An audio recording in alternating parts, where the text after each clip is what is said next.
Good evening and welcome. Tonight we will be going over the history and geography of Bomi and Bong in Liberia. Liberia is located in West Africa. You can see here on the green coast where you can find the capital Monrovia, which we're actually going to talk about a bit later. I don't have any Google Earth photos to show you, which if this is your first video of mine, welcome. Typically, after the history section, I pull out my tablet and we look at these places, but there aren't very many. So what I'm going to do is I'm going to intersperse one slideshow from each county, so 2 slideshows. And that's pretty much like the only good pictures that I found here. So instead of that, I'm going to read to you a History Magazine article about the creation of Liberia in a nice slow whisper for you to enjoy. So look forward to that at the end of this video. So these 2 counties have some things in common. The biggest one being the iron ore industries that once existed here. The Bomi Hills run through Bomi, and the mountains that run through Bong County are called, you guessed it, the Bong Range. And these hills and mountains were filled with iron ore. They were all mined out, however, they are no longer operational. The Bomi mines were open between the 1950s until 1979. The Bong iron ore mine industry was first opened in 1958 and it shut down during the 1980s. They mined out all of the ore, and they're all dry now. So these 2 counties have been trying to build up kind of a new identity because they were both big into mining, right, during its heyday. Trying to create new identities for themselves.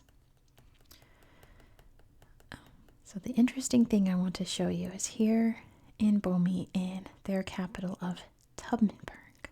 And that is the Blue Lake. I'll throw in the Google Earth slideshow here. Blue Lake was created by the iron ore mines. It was a former, pit that was a byproduct of the mine that has since filled with water and created a beautiful blue lake. And now it's kind of a point of pride in Tubmanburg. Tubmanburg is an interesting name, I think. I think it's a good name for a town, but you can obviously tell that it was named after someone, right? A name like that. Many places in Liberia, many large cities were named after people. The most famous example being Monrovia, named after the former U.S. President James Monroe. So I thought Tubmanburg, maybe it's named after Harriet Tubman, because many people from Liberia were not American, but were born and raised in America against their will, if you know what I mean. But it is not named after Harriet Tubman. It is named after William Tubman, who was a former president of Liberia. Originally, it was named Vi Town because the main indigenous group in Tubmanburg are the Vi. One of the more famous of the Vi was Ruth Perry, who was also a former president of Liberia. But the main ethnicity throughout the county are the Gola. Other famous people of Gola descent were Charles Taylor, who was one of the worst people to ever live in Liberia or the planet. He was awful. Let's just put it that way. But also Ellen Johnson Sirleaf's Gola, who was one of the best things to happen to Liberia. She helped topple Charles Taylor's regime, became a Nobel Peace Prize winner for it, and was the first female to be elected as a head of state in Africa. Pretty epic. Let's see, over here in Bong, what I want to show you is probably around here. So I'll pull it up on Google Earth. The big geographic point of pride in Bong County is the Kapatui Waterfall, which is very big and pretty. It looks like a nice place to hang out on a hot day to me. The most prevalent historic fact that I found about Bong was about Suakoko, which there is a very small town near the capital, Gabaranga, called Suakoko. In her honor, that's actually where she is resting in peace. Suakoko was a female leader of the region who became very important when the people of Monrovia, of Liberia, started to expand and tried to take more land here inland for their new country. And she fought back against them quite fiercely.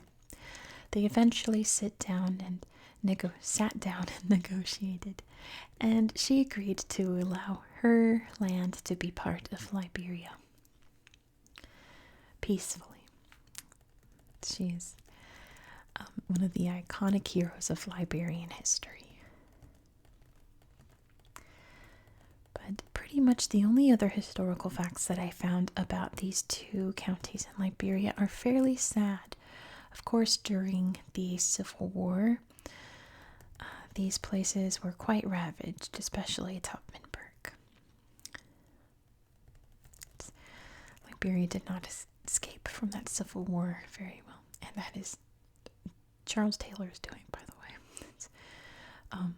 You know what? I'm going to link my Liberia video up here, my Liberia playlist, which will have all my videos about Liberia there, so you can find out just what a horrible person he was. But the other fact I found was about the 2014 Ebola outbreak, which hit Liberia very hard. It was pretty devastating, but thankfully, Ebola, which we talked about, I think last time we talked about Sierra Leone, is now treatable and curable. It was not during the 1990s when it was first discovered. It's pretty vicious, very deadly, and very contagious virus. It's even after the person is deceased from the virus, they're still contagious. Like, even their corpses basically are still contagious. So it's very devastating. But like I said, it's now treatable and curable. And that was the last major outbreak that was, contained in a way that it could have been far, far, far worse, because it was very bad here in Liberia, Sierra Leone, Guinea, along the coast here. But it could have been a lot worse. So thankfully, cases since then, I think that was the last of the worst outbreaks in the history of the virus. I feel like other outbreaks that have happened since then are quickly, treated and ended because of what we learned during that outbreak in 2014. Thankfully. But that's pretty much all the history that I have for you here. Pretty much all that I found about these areas was about its mining history. So it's not really something very exciting to talk about, I think. But I think what is very interesting is this History Magazine article that I have. So why don't I change my angle a bit, switch over to that, and I'll whisper a bit of the article to you. Oh, you know what's interesting is that the article is going to mention Sherbro Island, which is right here. Can you see? Yeah, Sherbro Island. We're actually going to talk about this island next week on my channel because it's in the Bonte, I think it's province, Bonte province. So we're going to talk more in depth about this island next week. So be sure to subscribe so you won't miss out. Next on the channel, however, we're going to the Netherlands. but we're not going to Europe. What do you think that means? If you know where we're going, drop it down in the comments. We're going to the Netherlands, but we're not going to Europe. Where do you think we're going? Let me know. Be sure to subscribe so you won't miss that either, because trust me, you won't want to miss it. It's so amazing. Please don't forget to give this video a thumbs up before you fall asleep to any whispers. And let me know your thoughts down below as well. I hope that you found this video relaxing and educational, and I hope that you have a good night. Good night. Good night. Good night. Good night. Good night. Good night. Good night. Good night. Liberia, colony of liberty with a dark history. Faced with injustice in the land of their enslavement, oppressed people might find the offer of a new country with the chance for freedom and prosperity attractive. During the early 1800s in the U.S., however, the idea of establishing a colony of Black Americans in Africa was deeply controversial among freedmen, people of African descent who had gained freedom from enslavement, and freeborn Black people. The reasons centered on the self-serving motives of many of the project's promoters. It was supported by, among others, pro-enslavement figures, although it led to the founding of Liberia, the world's second ever Black republic. The new state later practiced violence against indigenous Africans. Back to Africa.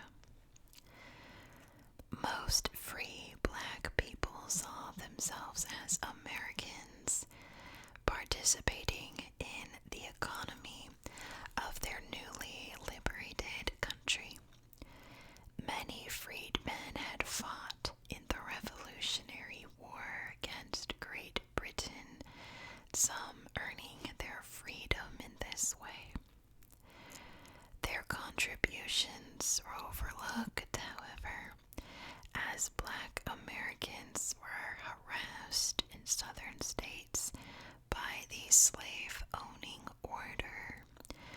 Large numbers of free Black people moved north, where, despite enjoying more freedoms, they still faced civil, political, and social discrimination. Many white people questioned their ability to integrate into American society. It was, ironically, both these racist views and a desire by some Black people for a new start that shaped the idea of a colony in Africa. The project took shape in 1816 with the founding of the American Colonization Society, or ACS. Many ACS members belonged to Protestant churches, notably its founder, Robert Finley, a white Presbyterian minister.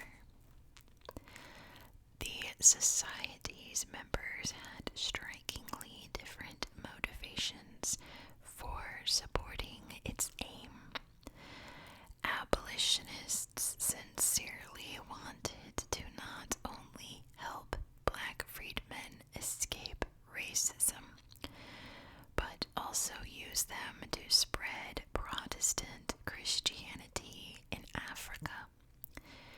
Some of the society's backers were slavery.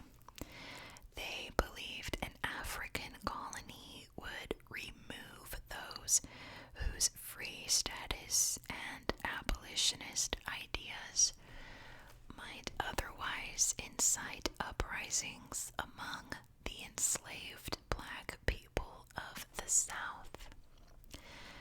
The ACS established branches in many U.S. cities in the North and the South, and the federal government supported the initiative.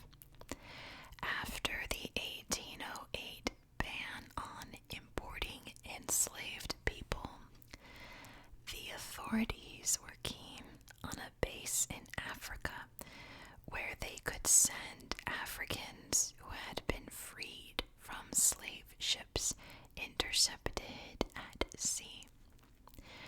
There was already a precedent for such transfers. Enslaved black Americans who fought for the British during the Revolutionary War were living in a state of destitution in London by the late 1700s.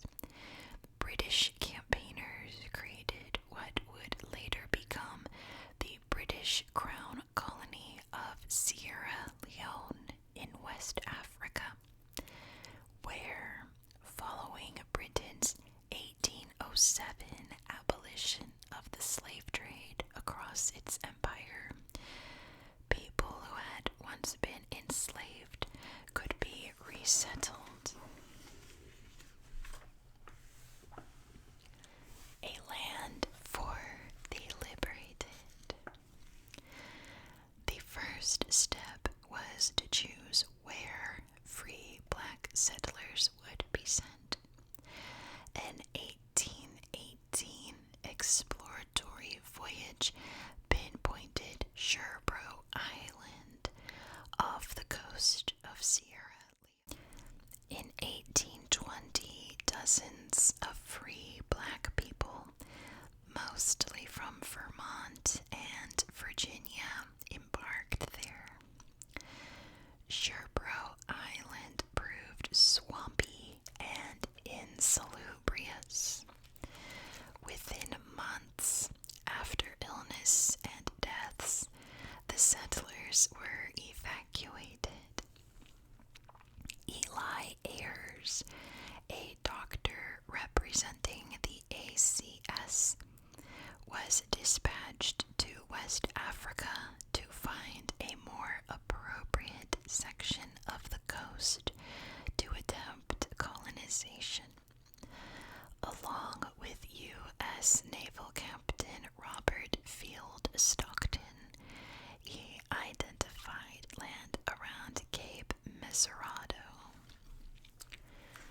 Ayers and Stockton negotiated with regional leaders, including Basade Chief Soluduma, known by the Americans as King Peter, who carried out lucrative trade with Europeans, including in enslaved people.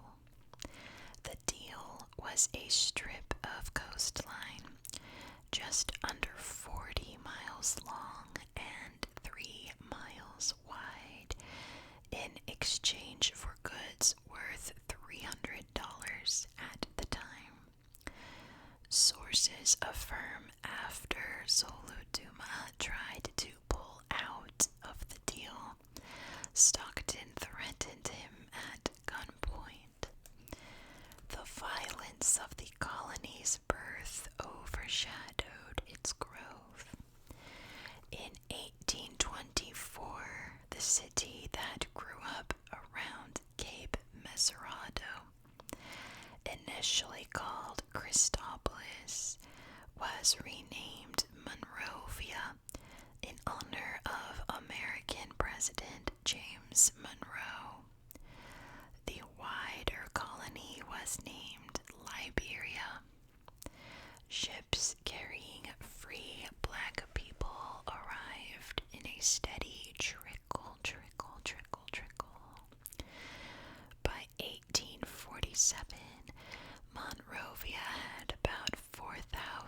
settlers, however, were forming in the nascent state. The indigenous peoples launched an attack on the colony in 1822, which was held off. Sources attest that many new arrivals were not there of their own volition. Some were forced to immigrate as part of a racist initiative to remove as many free black people as possible from American soil. Deep fractures. The colony's first leaders were white members of the ACS, but in 1841, a freeborn man named Joseph Jenkins Roberts was elected governor. He was the son of a white planter and a black enslaved woman. By this time, the ACS was struggling with the financial burden of maintaining the colony, and also threatened by British colonial expansion in the area. Supported by the British, the colonists declared Liberia independent in 1847. Roberts was elected president of the world's second black republic after Haiti. Britain, France, and other European nations quickly recognized the existence of the new country, but the United States did not do so until 1862, just before the Emancipation Proclamation made by Abraham Lincoln on January 1st, 1863. Liberia adopted a constitution modeled after the United States, with a democratically elected legislature and an independent judiciary. However, the only people to enjoy full rights were the so-called Americo-Liberians, Liberian settlers from the United States and their descendants, which today constitutes only a fraction of the country's population. From the beginning, the Americo-Liberians were radically different from the indigenous people. They spoke English, practiced Christianity, and dressed in a European manner. The colonists rapidly exploited indigenous Liberians as sources of cheap labor, creating a system of segregation. Discontent led to frequent attempts at rebellion, which were put down brutally by the colonists. Liberia's motto, "The love of liberty brought us here," papered over deep rifts between indigenous peoples and Americo-Liberians, later erupting into years of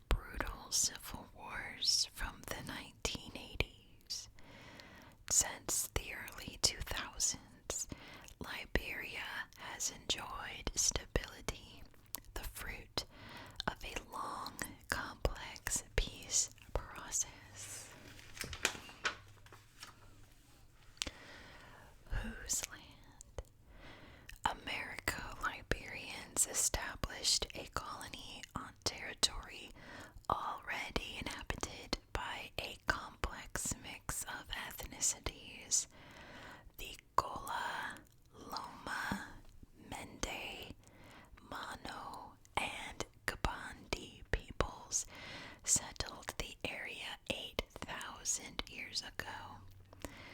Other peoples arrived in the 16th century, including the Bassa and Grebo, known to Europeans for their great seafaring skills and fierce resistance.